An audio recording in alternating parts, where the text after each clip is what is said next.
Les comento brevemente, yo soy Guillermo Rivetti, miembro de la Regional APRESIC del Campillo.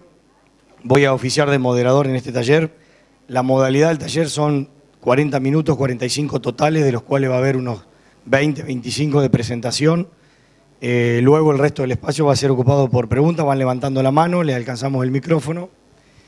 Les pedimos por favor que dejemos los teléfonos en modo vibrador o apagados.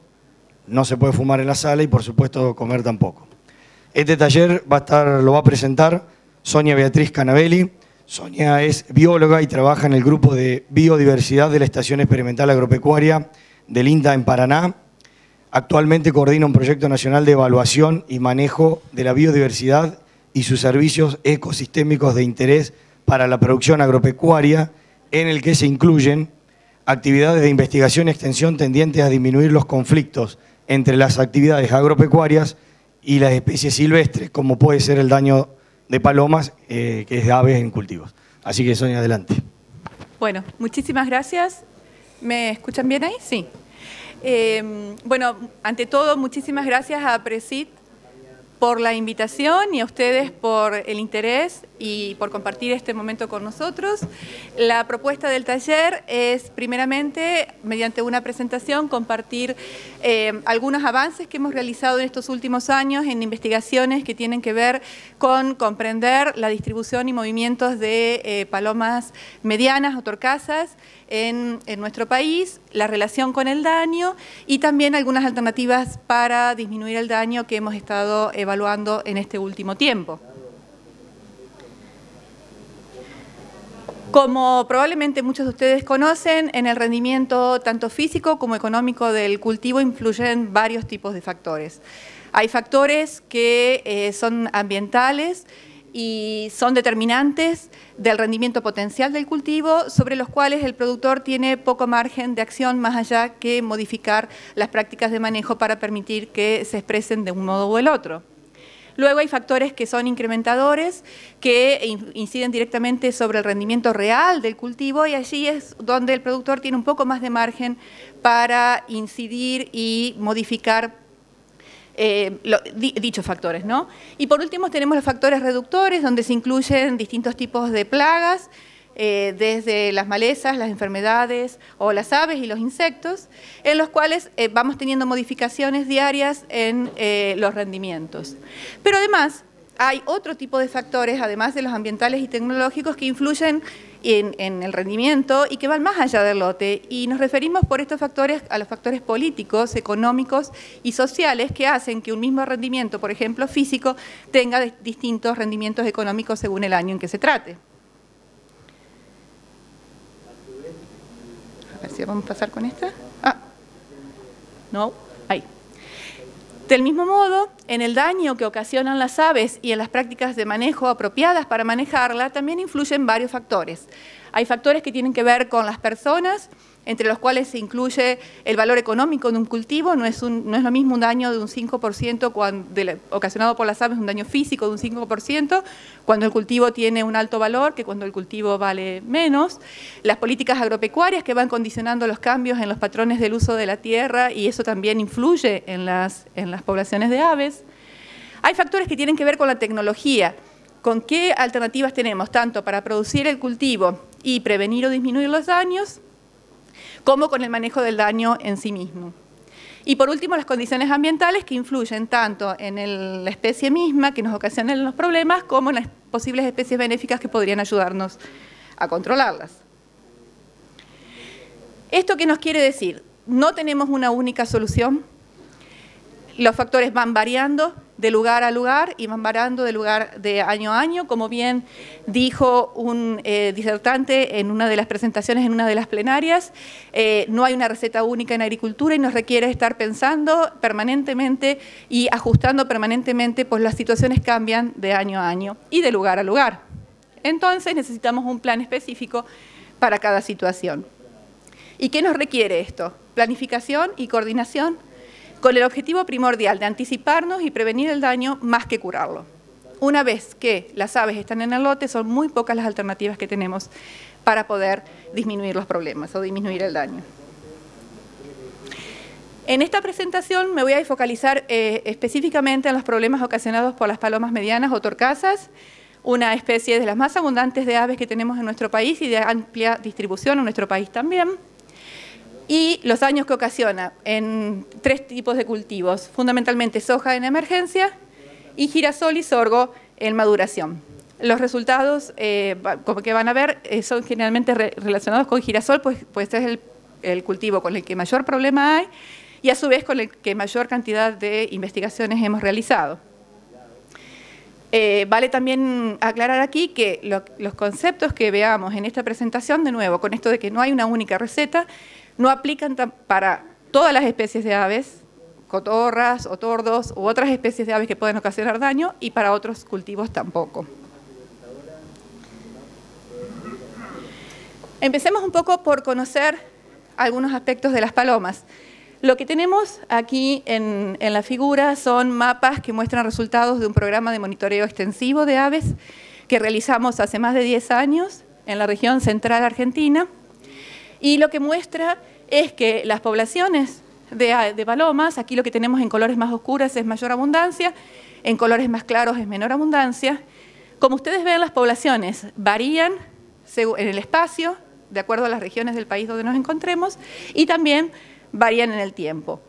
Lo que hemos observado en estos últimos años es, eso sí, un aumento constante de las poblaciones que se muestra en el gráfico a través de la tasa de crecimiento poblacional. Aquí los distintos colores indican o que la población se mantuvo o disminuyó un poquito en la parte roja, y luego los distintos niveles de aumento que hemos tenido en distintas partes del país.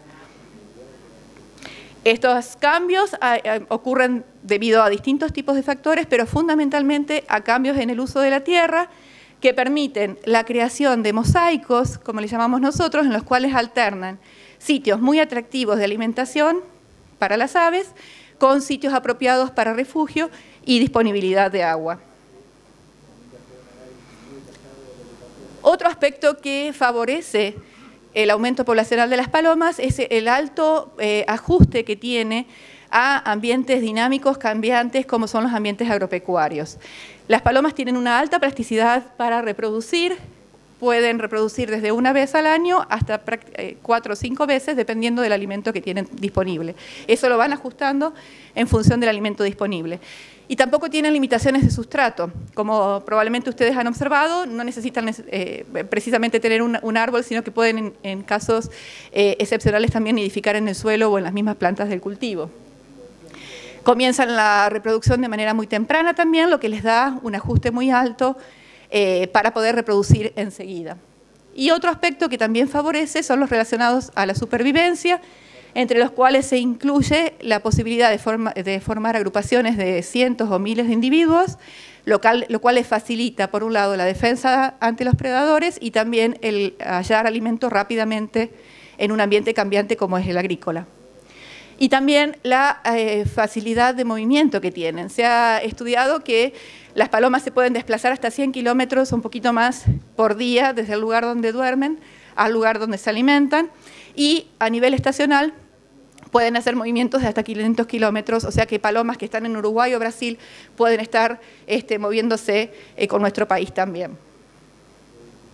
Nuevamente, en función del alimento que tienen disponibles. Por último, un factor que me parecía importante compartir con ustedes es que las palomas por sí mismas prefieren consumir semillas pequeñas en el piso. Si les damos a elegir distintos tipos de semillas, por ejemplo de cultivos, van a preferir semillas idealmente del tamaño de las semillas de sorgo, por el pico. Ellas no tienen un pico adaptado para romper, como es el caso de las cotorras, y además tragan las semillas enteras y luego las rompen dentro del tracto digestivo. Entonces, esto explica por qué, por ejemplo, en un estudio que se hizo en Entre Ríos para tratar de entender cuáles eran los factores que favorecían el daño en soja en emergencia, lo que encontramos es que en realidad las palomas no estaban en la soja en emergencia. Esto lo que muestra este gráfico es el porcentaje de cobertura de los distintos tipos de ambiente y el porcentaje de individuos observados. Es una forma que tenemos en biología de poder evaluar preferencias. Si yo tengo más individuos del observado del porcentaje que tengo disponible, lo prefiero. Y si tengo menos, es que lo evito, ¿sí? Entonces, lo que vemos aquí es que, ¿dónde estaban las palomas? Perdón. A ver si puedo volver para atrás. No puedo. Sí, debería. Acá. Estaba acá. Entonces, lo que encontramos es que en noviembre, diciembre, que es cuando se hizo este estudio con soja de primera en el centro sur de Entre Ríos, las palomas estaban fundamentalmente en rastrojos de trigo y de colza y no estaban en la soja en emergencia. Esto explica también por qué estrategias que los productores han implementado, por ejemplo, en Tucumán, justamente observando este tipo de comportamiento, que consisten en ofrecer semillas pequeñas afuera de los lotes para disuadir a las palomas, les ha sido la alternativa más efectiva para disminuir los daños en soja en emergencia. También permite entender por qué la amplia disponibilidad de semillas que quedan disponibles en los rastrojos como consecuencia de las cosechas y las pérdidas por cosechadoras, más las semillas que están disponibles del alimento para el ganado, por ejemplo, que también se mantienen en el ambiente cuando las palomas normalmente no tienen alimento disponible, ayudan y contribuyen a los aumentos poblacionales que estamos observando. Ups. Porque quedé aquí. Ahí voy. Yendo a mirar un poco los patrones del daño, lo que hemos observado también, esto es un trabajo que se hizo muy comprensivo en el año 2012, evaluando daños por palomas en lotes de girasol en distintos puntos del país. Lo que observamos es un patrón que coincide con los daños por aves que ocurren en otros lugares del mundo también, y es que el daño es muy irregular en el espacio y en el tiempo. Fíjense, aquí lo que tenemos en verde son los lotes con menor daño, en amarillo un daño intermedio y con rojo los lotes con mayor porcentaje de daño. En La Pampa, donde se da un patrón muy claro de frontera agrícola, yendo del este hacia el oeste, los lotes con mayores daños se concentraron en la zona más de frontera, donde se alternan más los lotes de cultivo con los sitios de monte, de bosque nativo, que les permiten a las aves refugiarse o nidificar.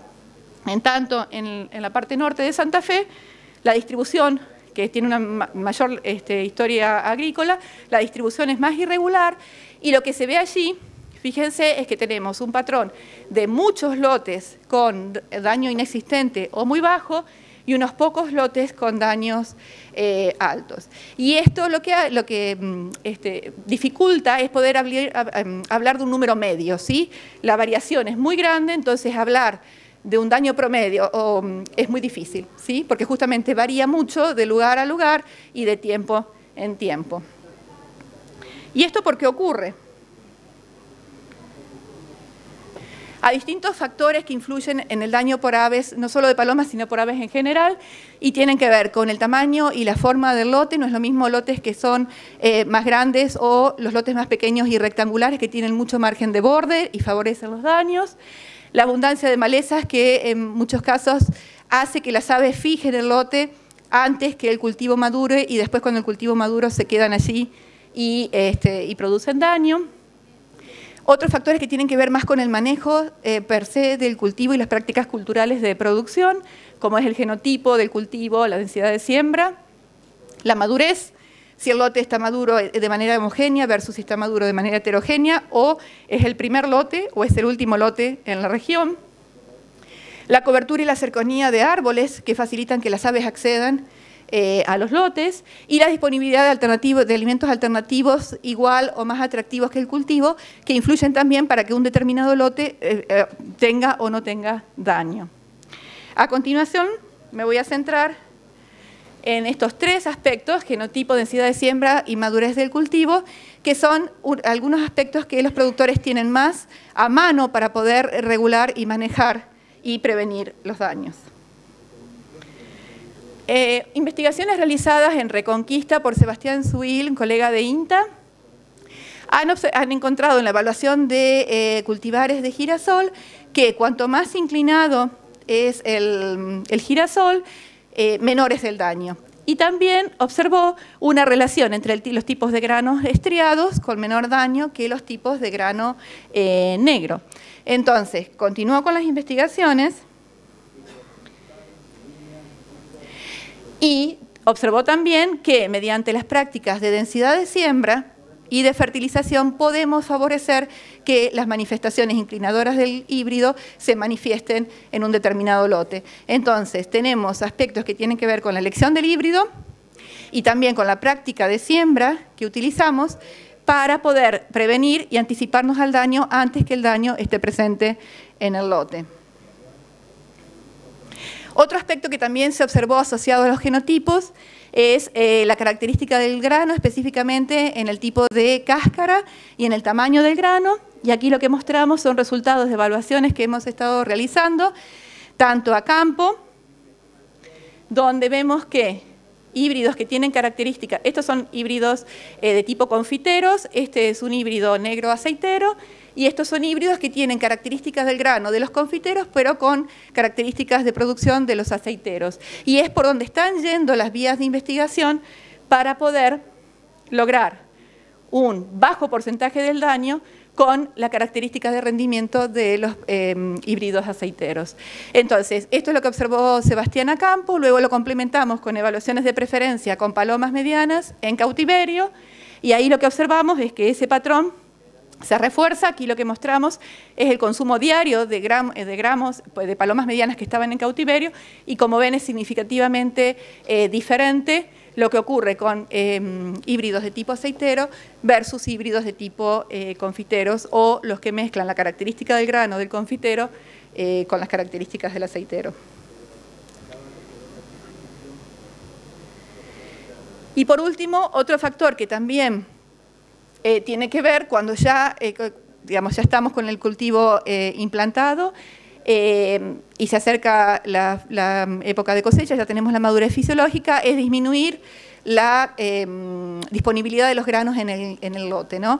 Y eso, una de las alternativas, hay dos alternativas, una es la cosecha anticipada, que, como ustedes probablemente saben, tienen ventajas y desventajas, sobre todo con el tema de la pérdida por cosechadora, que se incrementa cuando tenemos un porcentaje muy alto de humedad. Otra alternativa es el uso de defoliantes químicos, que también tiene resultados variables. Estas son evaluaciones que se hicieron en La Pampa, en dos sitios diferentes. Como ven, los porcentajes de daño en un sitio no difirieron, en el otro sitio no difirieron significativamente, en el otro sitio sí, y entonces tampoco es una solución que sea o tenga una eficacia certera en todos los casos, además de los otros aspectos como es el costo, tanto económico como ambiental también. Otro de los temas aquí es que el uso del defoliante tiene que estar muy bien asociado al conocimiento y pronósticos climáticos, porque lo que nos puede pasar si estamos ante una época de lluvia, es que la maduración se adelante mucho y ese lote se adelante respecto a los que tenemos en los alrededores, nos llueva, no podamos ingresar a cosechar, y entonces ese lote es mucho más susceptible que si no hubiera tenido nada. En síntesis, en el caso de girasol, que como les decía, es el cultivo donde más hemos avanzado con las investigaciones, podemos pensar en una secuencia de decisiones que como productores podemos considerar según estemos en una zona con alta probabilidad de daño o con baja probabilidad de daño, ¿sí? En el caso que estemos en una zona de baja probabilidad de daño, cuando tenemos que elegir el híbrido, lo podemos hacer por rendimiento y con una densidad óptima y nutrición acorde para ese híbrido específicamente. En el caso que comience a haber actividades de aves o tenga daños, puedo acudir a la cosecha anticipada o el secado. Si estoy en una zona de alta probabilidad de daño, en cambio, en la selección del híbrido no va a pesar solamente el rendimiento, sino que van a pesar otras características como el tipo de grano, y luego de todas estas características reciben y la inclinación, perdón, el tipo de grano y la inclinación, y luego el rendimiento, ¿sí? Y cuando tenga que hacer la siembra, voy a tener que tener en cuenta la nutrición y las densidades para poder expresar esa característica de manera más segura. De todos modos, en el caso de que tenga daño, una forma de escaparle de vuelta es la cosecha o el secado anticipado. Y como ven, las alternativas, si bien son dos versus una, son más numerosas en general, y esto pasa en los aves en general, cuando tratamos de pensar en anticiparnos y prevenir el daño que cuando ya tenemos las aves en el lote. Ahora, de todos modos, no tenemos que olvidar que ese lote está dentro de un sistema y que las aves están respondiendo a factores que van mucho más allá. Factores que tienen que ver con el establecimiento mismo y que están vinculados con las historias de rotaciones y cómo van cambiando los cultivos en ese lugar, que tienen que ver también con el paisaje en el que están incluidos esos lotes y que va a condicionar que las aves estén o no estén en un determinado año o en una determinada región. Y ese paisaje dentro de una región como un todo, ¿no? Nuevamente, las palomas están respondiendo a factores que van mucho más allá de los lotes en particular y que escapan a nuestro manejo directo. Entonces, de vuelta, las opciones que tenemos nosotros para poder manejar y prevenir están vinculadas más que todo al cultivo y a lo que podemos hacer con el cultivo que a las aves en sí mismas. Esto lo que nos trae es a conceptos que se han escuchado en varias de las exposiciones que se han presentado durante este congreso, que tienen que ver con mirar al sistema como un todo, tanto desde la parte física, como veíamos con la parte del lote y lo que lo rodea y los factores que influyen en ese lote, como también con otros factores que influyen, y en las aves mucho, como son los factores de tipo económicos, sociales o políticos. Las aves tienen injerencia en el manejo de aves, tienen injerencia, a diferencia de lo que pasa con otros problemas de protección vegetal, como las malezas o las enfermedades, en las aves intervienen dos direcciones específicamente de control, controladores, que son ambiente y sanidad vegetal. Entonces, allí tenemos distintas regulaciones que intervienen en este tipo de problemas y distintas miradas que confluyen en un mismo problema. Otro enfoque también a tener en cuenta es esta escala de paisaje, es mirar dónde está y qué condiciones tenemos alrededor de nuestro lote específico de producción o de nuestro establecimiento, porque eso nos va a ayudar a entender también qué es lo que está pasando y por qué algunas alternativas pueden funcionar y otras no. Pensar en los procesos más que en los insumos, o sea, esto de entender cómo estamos realizando las acciones y qué está funcionando y qué no. En ese sentido, enfoques como los de co-innovación o manejo adaptativo, que van a entender cómo se van tomando las decisiones, sistematizarlas y después evaluar qué resultados tuvimos, si anduvo, no anduvo, por qué no anduvo. Son enfoques que se van desarrollando cada vez más en este sentido. Sí o sí nos obliga a trabajar en equipos. Sí o sí tenemos que trabajar de manera conjunta, profesionales de distintas disciplinas, porque estamos mirando el sistema con distintas ópticas.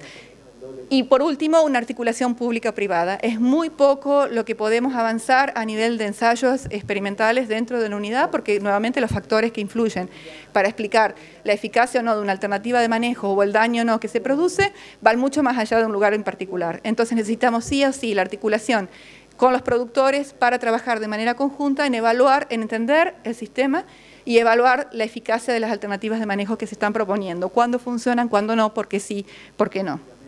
Entonces, si bien esto hace un tiempo era algo optativo, en este momento es prácticamente imperativo para poder avanzar en este tema. Como ustedes saben, estamos en este congreso cuyo nombre es Kairos, es el momento justo, pensamos que se dan muy bien las oportunidades para poder avanzar en este tipo de enfoques, en llevarlos a la práctica y evaluar su eficacia. Muchas gracias. Gracias, Sonia. Bueno, ahora abrimos un tiempo de preguntas. Por favor, van levantando la mano.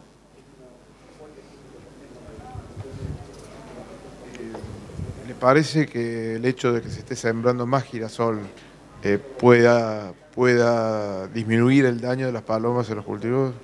De hecho que sí, es algo que se ha observado. A ver, la única forma de responder una pregunta como esa es si tuviéramos un sistema de monitoreo establecido a nivel de región, en la cual podamos seguir el cultivo y poder evaluar qué pasa en años cuando tenemos mucho, qué pasa en años cuando tenemos pocos.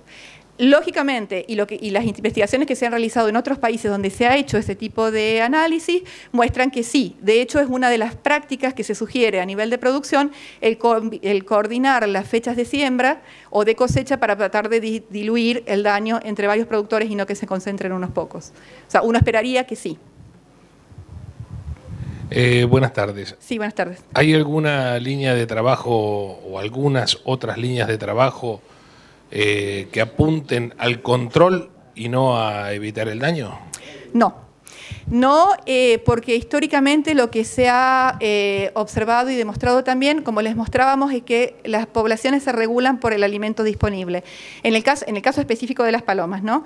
Entonces, las iniciativas de control que nosotros podemos establecer, lo que hacen en realidad es disparar un mecanismo que se llama de compensación, de mortalidad compensatoria. ¿Qué significa esto? Nosotros tenemos muchas palomas, eso es así, son una especie súper abundante en nuestro país. Entonces, ellas tienen un porcentaje de mortalidad, yo les mostraba ahí en la supervivencia, aproximadamente del 50%, naturalmente.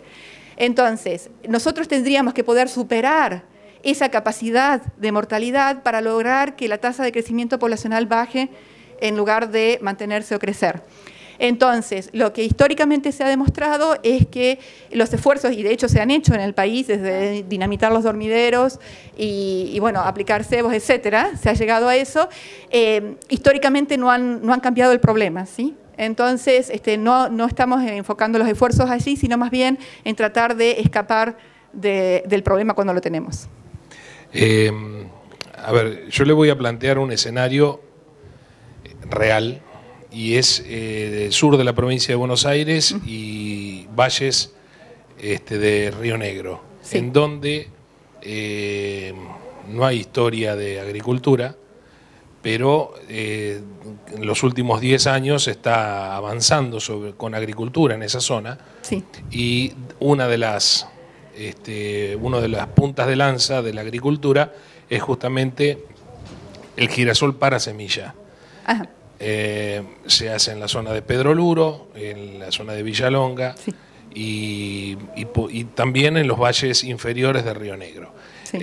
La paloma siempre está o siempre estaba en esas zonas, pero lo que hemos visto es que los años que se hace girasol explota la población, literalmente, y luego desaparece, es decir, luego migra o no sé a dónde se irá.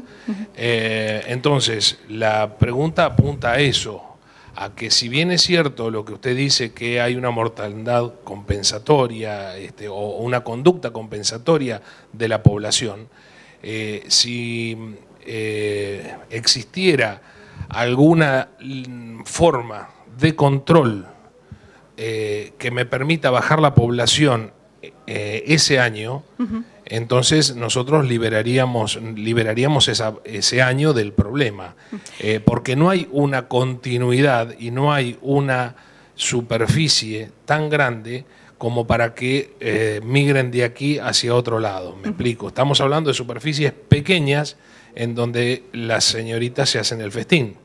Tan es así que el trigo se está viendo que si bien es un eslabón indispensable para nosotros para poder desarrollar suelo, se convierte a veces en algo inviable porque tienen la conducta de venir en bandadas,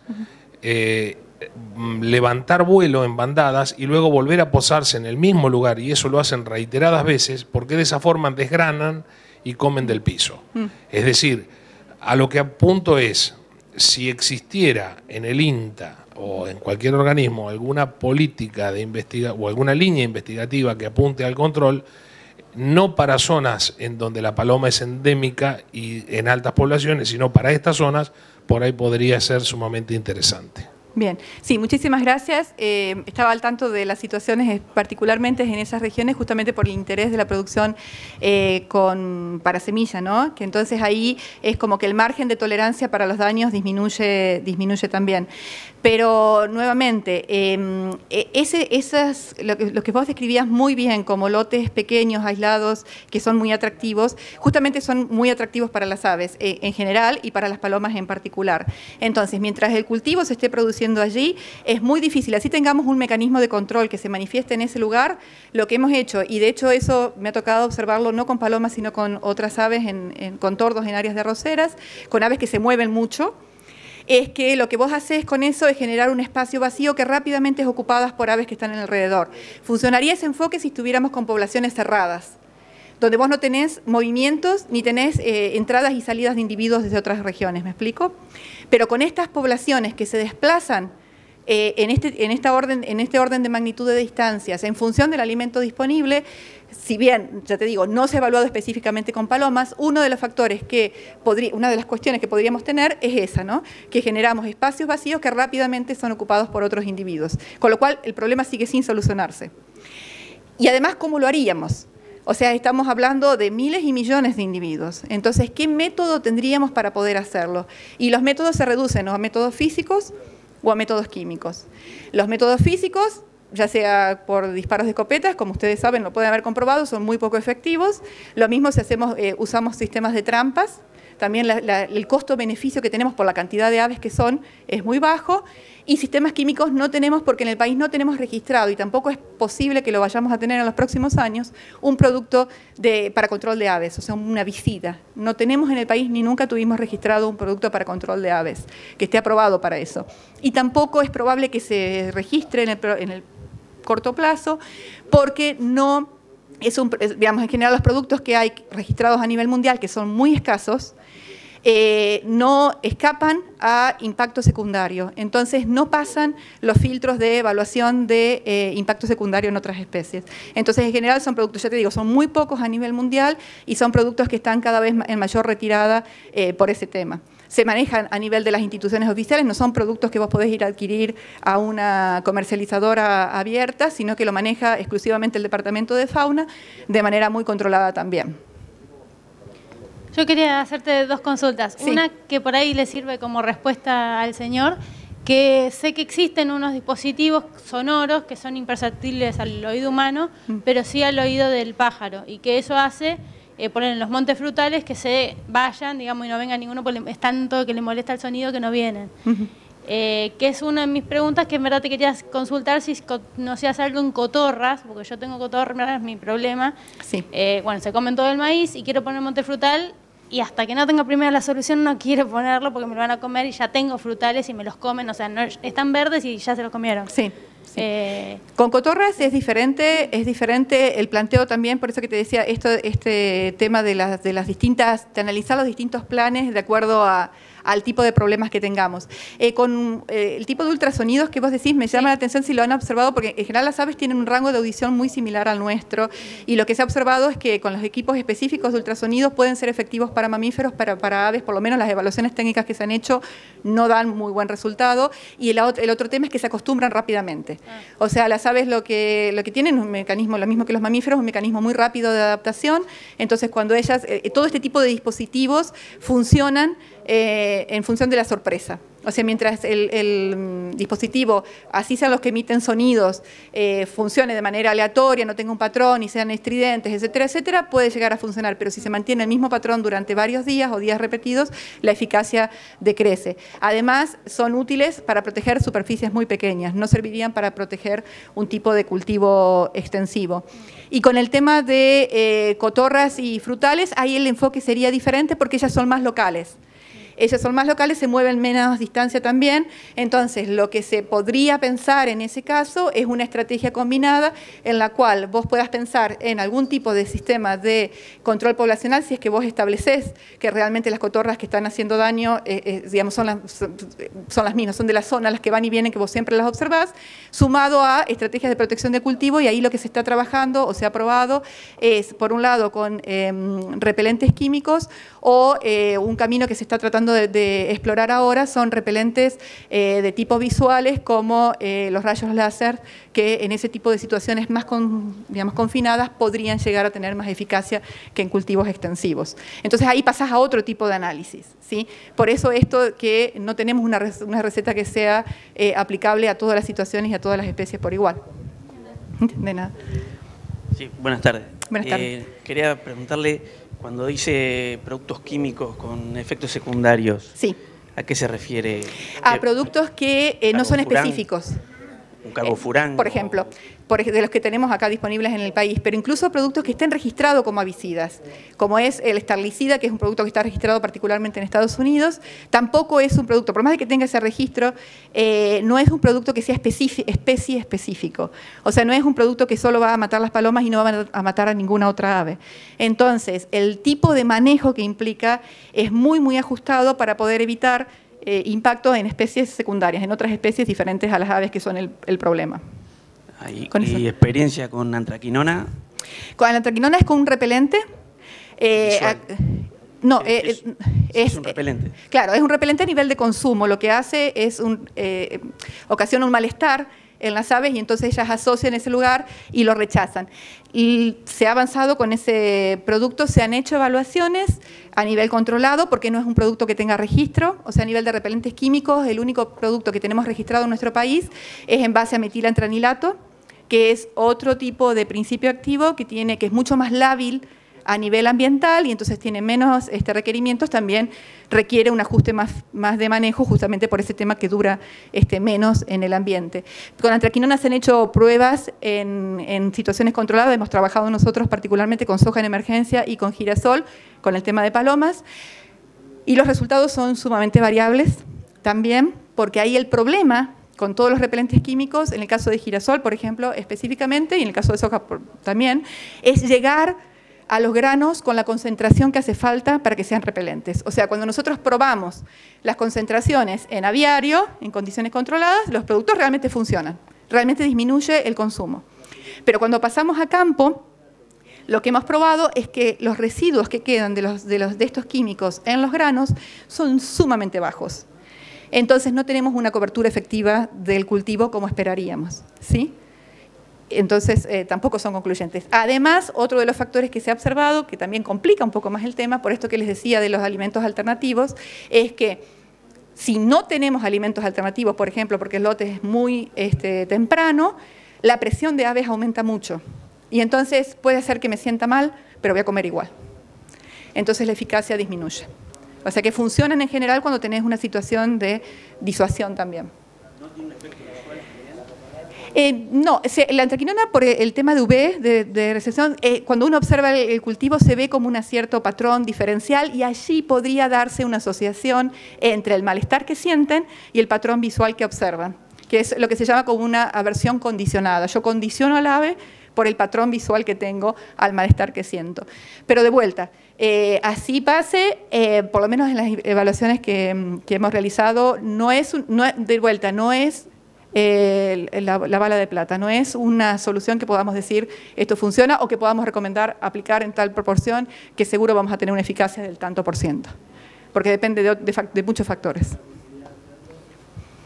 Buenas tardes. Sí. Dos consultas. ¿En sorgo alguna experiencia? Sí. Y otra, ¿qué podría hacer para cambiar de alguna forma los patrones de hábitos migratorios que me puedan ayudar a prevenir?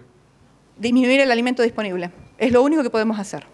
O sea, lo que está en nuestro manejo, lo que es con alimentos, ya les decía, el tema de los granos que quedan en rastrojo. Si llevamos las evaluaciones de pérdida de granos en cosecha, por ejemplo, a estimaciones de cantidad de toneladas de granos que quedan disponibles en el piso, es impresionante. Entonces, esa es una fuente directa que tenemos de control. Otras son las pérdidas en el transporte.